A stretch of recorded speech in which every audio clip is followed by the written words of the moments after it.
So what praise is to me? Magbigyan ako ng simple acrostic. Letter P.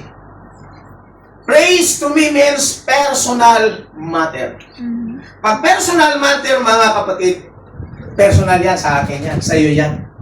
It is not only a biblical or spiritual matter, but a personal matter. It's a matter between you and God. Amen. Ikaw lang ang makakagawa niyan, mga kapatid, ng the best. Hindi mo piling ibigay sa iba at sabihin mo, Pastor, napaka-busy ko, ipuri mo na lang ako. Hindi po. Amen. Personal matter mo yan. Kaya pagdating sa praise and worship, may kanya-kanya tayong paraan. Paano natin purihin ang Panginoon, di ba? Di ba sa paggamit lang natin, may mga personal na bagay tayo na hindi mo piling ipagamit sa iba. Example, this toothbrush. This is personal matter. I cannot lend you my toothbrush. O kaya kahit mag-asawa kami, hindi ko pwedeng ipahiram ito sa kanya. Dahil this is personal, di ba? But there was a time, nung una kong asawa, mga kapatid, dahil wala akong nakuhang toothbrush. Isa lang ang toothbrush doon sa kitchen namin. So, ginamit ko yung sa kanya, pero nilagay ko muna sa alcohol. Pero nangyari lang yun dahil wala nga eh. Pero personally, pag isang bagay ay personal, ikaw lang ang makakagamit noon. Hindi yung na-toothbrush ng bayan, di ba? Ganon din, mga kapatid, ang praise. Ikaw lang ang makakagawa yan. Kung wala ka sa mood, ikaw ay pagod, ikaw ay tinatamad, huwag mong sabihin, Brother Chris, ipuri mo na lang ako sa Panginoon kasi napapagod. No! Ikaw lang ang makakapagpuri sa Panginoon. Hallelujah! Kaya ang sabi ng Biblia, mga kapatid, let everything that hath breath praise the Lord. Ikaw at ako ay dapat magpuri sa Panginoon. Salamat sa Panginoon, meron tayong tinatawag na kanya-kanyang pag-approach sa Panginoon. Hallelujah! Hindi natin pwedeng i-delegate ang pagpupuri. Amen. Diba? Ikaw talaga, para bang kaligtasan. Ang kaligtasan natin kanya-kanya. Yes. Ako mayroong 3 anak na puro lalaki. Hindi ko sila maliligtas dahil ako'y pastor. Hindi pwede sabihin ng bunso ko pumupunta dito sa Sumping Mansion. Papa, isisi mo na lang ako sa kasalanan ko. Papa, ipagpabautis mo na lang ako sa sarili ko. Papa, ihingi mo na lang ako ng Holy Ghost para sa mga kapatid, hindi ikaw mismo ang magsisi, ikaw mismo ang magpabautis mo, ikaw mismo ang magpuri sa Diyos para puspusin ka ng Espiritu Santo. And today, hallelujah, as we celebrate this Pentecost Sunday, kanya-kanya tayong lapit at magpupuri sa ating Panginoon. Hallelujah. Because praise is a personal matter. Right. Hallelujah. Ang baril meron po yung trigger o gatilyo, di ba? Pag yan ay kinalabit mo, sasabog puputok yan, patay ka. Di ba? Kung ang buhay mo ay parang sabihin natin na lifeless, walang energy, walang kagalakan, mga kapatid, praise lang ang sikreto niyan. Amen. Dahil mga kapatid, pag ikaw ay nagpupuri, ang Diyos ay naaabot mo. Ang Diyos ay napakalayo, di ba? Na minsan hindi mo nadadama. Tayong mga Pentecostals, gusto nating madama lagi ang Diyos. Pero there are times that as if God is 10 million miles away, di ba? Hindi lagi natin nadadama ang presensya ng Panginoon, mga kapatid, di ba? Pero manatili ka sa pangako niya na sinabi niya, I will be with you even unto the end of the world. Hindi mo man siya makita, hindi mo man siya madama, hindi mo man siya mahipo. But I tell you, sabi ng kanyang salita, I will never leave you nor forsake you. Hallelujah! Kung nais mong pagalawin ang Panginoon, magpuri ka sa Diyos. Hallelujah. Ang Diyos, mga kapatid, meron mong tinatawag na dalawang presensya. Yung tinatawag na passive presence. It speaks of God's omnipresence. May Diyos ba sa sementeryo? May Diyos ba sa disco? May Diyos ba, mga kapatid, doon sa bar? May Diyos ba sa basketballan? Meron. Pero hindi mo nahahalatang kumikilos, gumagalaw ang Diyos. Di ba? At dito sa church, Meron din Diyos. Pagpasok nyo dito kanina, nauna na siya dito. Right. Minsan sinasambit natin o sinasabi natin, Lord, inaanyayahan ka po namin sa aming gawain. Ay, kanina pa siya dito Yes. Right. Hindi siya nauuna, hindi nahuhuli. Dahil sa kanyang omnipresence, kinukupkup niya ang buong sansinukob. Hallelujah! Walang lugar, anywhere in the world, mga kapatid, na walang presensya ang Panginoon. Hallelujah! Pero doon sa diskuhan, doon sa sementeryo, gumagalaw ba ang Diyos? Hindi gumagalaw, mga kapatid. Maging dito, hindi gagalaw ang Diyos hanggat ikaw ay gagalaw. Para Yes. gumalaw ang Diyos, Hallelujah. tayo ay magpuri sa Kanya. Pag nagpuri ka, mga kapatid, sasabog ang presensya ng Panginoon. Because God inhabits in the midst of the praises of His people. Hallelujah. Diba, subukan mo, pag puno ng pagpupuri ang church, Mhm. pagpasok ka lang dyan sa ano, Ramdam na. parang nangingilabot ang God. balahibo. Yes. Siguro white ladies dito. Ito nga, may white ladies dito. Hindi yan white ladies. Dahil pag ang church o ang isang lugar ay tatkat o puno ng pagpupuri, naglilinger ang Glory. presensya. Hallelujah, Jesus. Nananatilit ang presensya Oh, ng Diyos. God. Diba? At pag yan ay gusto mong gumalaw ka.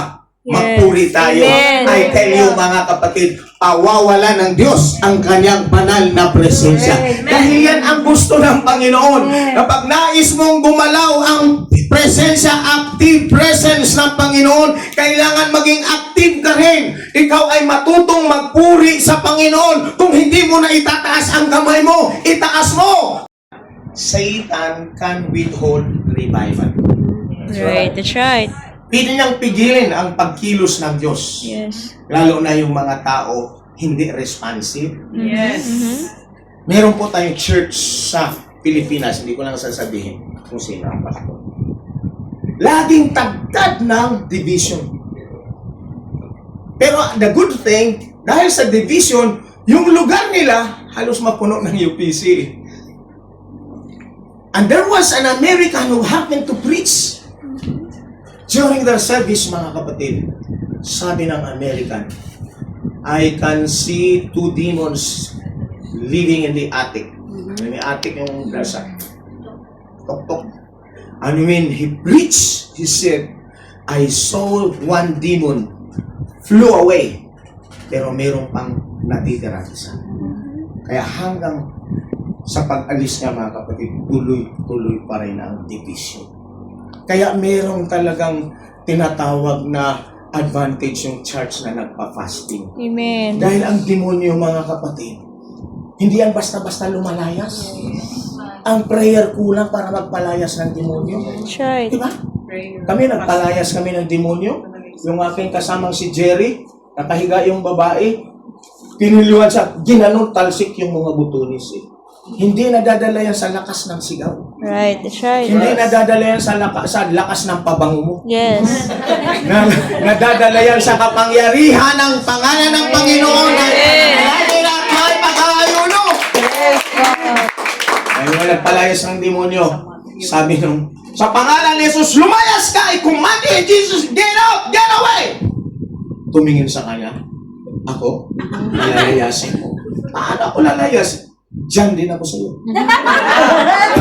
Sabi ni Dr. Yonggi Chu, yung pinakamalaking church doon sa Seoul, Korea, sabi niya, when I go to Japan, I pray a lot, I fast a lot, because the demons in Japan are more obstinate or stubborn than the demons in Korea.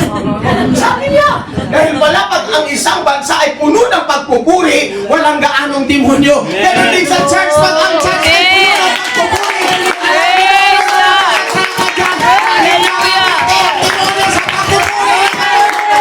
Glory. Hallelujah. Istorya. Totoong istorya. Sinong taga-Samar dito? Asawa ko. Waray-waray. Patatapak na yun. Isang bagong Christian na babae na baptized sa Manila. Nung umuwi siya, nabalitaan ng mga kamag-anak na, may nabuno din pala ito siya. Palagay natin, Edeline ang pangalan. Kaya ano ngayon? Siyempre iba ang pagkilala nila pag born again ka na. Malapit sa Diyos, spiritual, banal, may power. Ngayon may na-demon possess. Kita na ng demon possessed. Amen.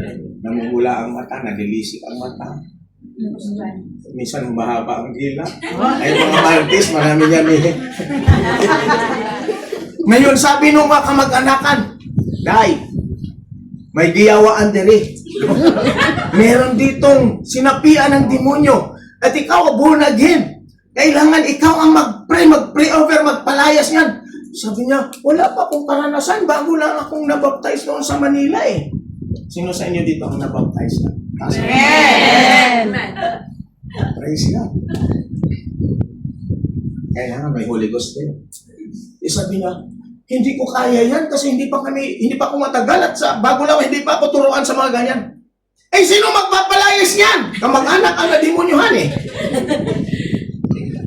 Ano siya sa Panginoon? Anong gagawin ko? Sabi na magpuri ka na. Itong gawin mo. Sige, tawagin mo yung mga simala, manoy, yung mga kapatid ng mga lalaki. Hawakan yung sinapian ng masamang espiritu. Kasi malakas yung demon possess eh. Igaganon ka lang, talsika eh. So, habang hinahawakan ng mga lalaki, yan. Atrasya. Umatrasya. Biopsy. Umatrasya.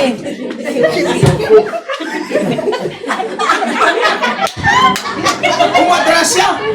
Hinawakan ng mga lalaki yung na-possess ng demonyo. Wala'y kakong anyawa sa ngalan ni Jesus.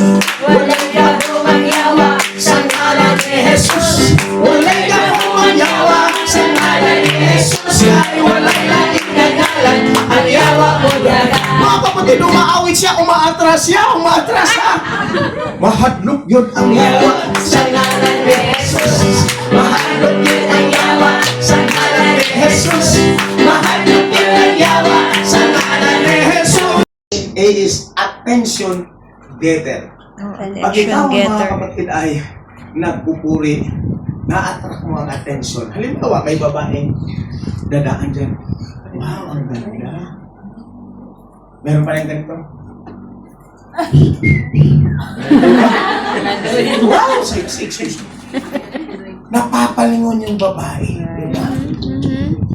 Meron na bang nagsabi sa iyo? Wow, ang ganda ng buhok niya. Ang haba ng buhok niya. Di ba napapalingon ka? Pero pag sinabi, wow, ang taba-taba niya. Napapalingon ka na talaga, naiinis ka. Kaya mga kapatid, kung yung mga tao, pag pinupuri mo, na-attract ang attention, ganon din ang Panginoon. Diba? Subukan mo, sino may bagong cellphone dito? Nagsasabihin, sister, ang gara naman ng cellphone mo. Made in Xinjiang. Pag nagpupuri pa tayo, dinidisplay pa natin, Lord! Para ipakita talaga natin na brand yung mga kapatidan. Pero na-attract yung mga tao, di ba? Wow, si sister, ang ganda ng kanyang cellphone, di ba? Ganon din mga kapatid. When you praise God, when you praise the Lord, na-attract mo ang kanyang atensyon. Wala ba kayong napaka-busy ng Diyos? Napaka-busy. 8 billion mahigit tayo. Ang mga Muslims, 2 billion na sila. Allahu Akbar. Tumatawag sa Diyos. Palagay mo, hindi rin pinapansin ng Panginoon yung mga Muslim.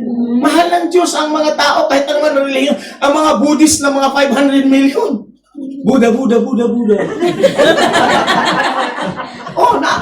Tinitingnan din ng Diyos ang kanilang mga pangangailangan. Ano pa? Yung Hindus, yung mga Bombay na nagpapautang ng 5-6. Yan mga kapatid, tumatawag din sa Panginoon. Iba na nga ang pangalan nila, Siban, o kung ano pa.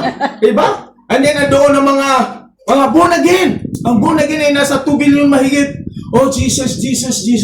Ngayon, lahat na yan ay pinapakain ng Panginoon. Lahat na yan ay pinapadaloy ng Diyos ang tubig pag nag-turn ng faucet, di ba? Yes. Lahat ng yung pinapailaw ng Diyos ang liwanag. Yes. Lahat ng yan ay sinusuklay ng Diyos ng hangin. Busy ang Panginoon, di ba? Yes. Plus yung mga ibon pa, yung mga bulaklak pa, tinitingnan ng Panginoon yan na may ulan. Napaka-busy ng Panginoon. Pero pag ikaw ay nagpuri sa Kanya, Hallelujah. you get His attention. You attract His attention.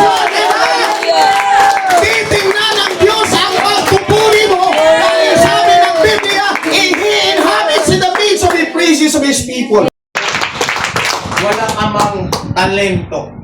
Umawit, tumugtog. Pero po, ang skill mo na lang, palapuri ka sa Panginoon. Talo yung umaawit dito, talo yung nag-i-MC rito, talo yung musicians na hindi naman nagpupuri. Amen. Right.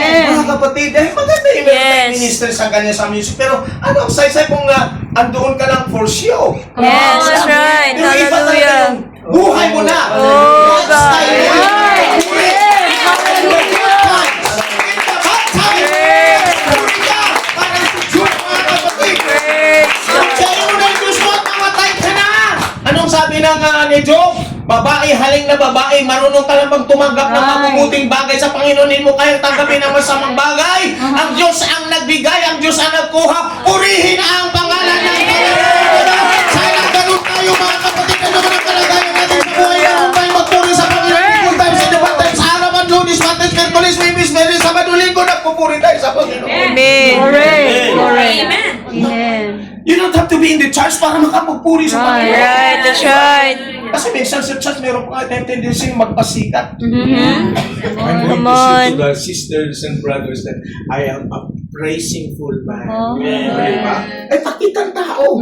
Hindi naman kailangan sa ang tao ang pakitaan natin. Right. Ang Diyos dapat. Yes. Minsan merong taong magandang mukha pero pangit ang espiritu. Oo! Nasanan yan! Yes. Parang pang missionaries, pero ang pangit ang espiritu. Amen. Meron namang tao na pangit ang mukha, pangit pang espiritu. Yun.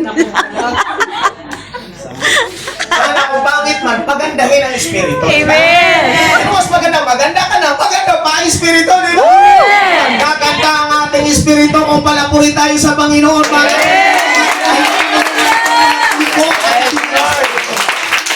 Hallelujah. And then mga kapatid, letter is praise is soul waterer.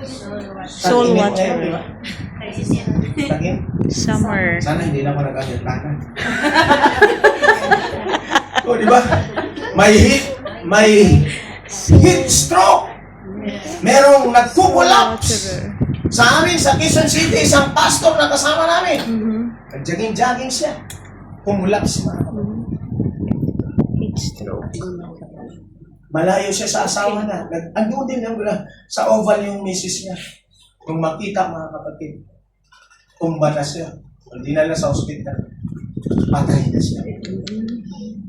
Anong dahilan? Napakainit ng jacket. So, ang sobrang init, nakakamatay. Di ba? Ang tawag yan ay El Nino. Dehydration. May mga Kristiyanong nasa El Nino eh. Amen. Di ba? Sana mainit sa Panginoon. Ibang init-init ng ulo eh. ang mainit na climate, mga kapatid, nakakamatay yan. Kaya pag doon ka sa disyerto, sa Sahara Desert, hindi ka abutin ng tanghali, patay ka. Ganon din, mga kapatid, hallelujah. Kung ang puso mo, ang buhay mo ay nagbitak-bitak, Bitak-bitak. sa sobrang init, ang puso mo ay napakatigas na sa sobrang init, ang kailangan mo niyan ay magkaroon ka ng watering. At ang watering na yan ay through the Holy Spirit. Praise the Lord. Hallelujah, ang Kristiyano matigas na ang puso niya, pati pagmumukha niya tigas. Talasagot, disobedient, stubborn, obstinate, matigas mga kapatid. Pero gusto ng Panginoon meron tayong tender heart. Diba? Diba meron ng mga panahon, may mga Christian sa paglapit pa lang dito sa altar, umiiyak agad sila. They are tender hearted mga kapatid. Ay tayo, kahit sino ang mag-preach, parang hindi tayo naaantig. Diba? Kahit general conference, general superintendent, parang hindi tayo naaantig. Diba? Kasi tayo, diba? Ayaw ng Panginoon matigas ang ating kalooban. Right. Hallelujah. Sabi ng Panginoon, break up the fallow ground. Yes. Tumigas Yes. ang ating kalooban, ang ating puso. Baka kulang ka na sa pagpupuri. Yes. Para ikaw ay lumambot uli, mga kapatid. Masoften ang heart mo. Magpuri ka. Mga kapatid na siya lang ang makapagpupuno. Kaya pag ikaw ay natutuyuan na, it's time for you to go to come Thank to you, the Jesus. Lord. Thank you, I am Jesus. opening my heart up. Oh God, Inhibit oh the God. Holy Spirit. You have to initiate by Hallelujah. praising the Lord. Dahil sasakyan ng Panginoon ang pagpupuri mo. Oh, Pero sabi ng God. Bible, I am the Lord who that taketh thee out of Egypt. Hallelujah. Open your mouth wide and I will praise it. Di ba? Kaya tayo, pag nasa church, gamitin natin ang ating bibig sa pagpupuri. That's right. Amen. Open your mouth wide at maya-maya pupunuin ang Panginoon. Mag-i-speak in tongues ka. Palapakan natin ang Panginoon. Lastly, praise is an equalizer. Letter E, Equalizer. praise is an equalizer.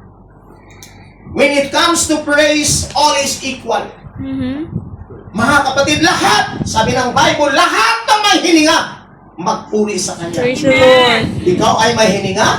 Magpuri ka. Ako ay may hininga? Magpupuri ako. Hallelujah. Ang hayop may hininga? Nagpupuri niya sila. Ang manok mga kapatid, pag umaga, pupuri yan.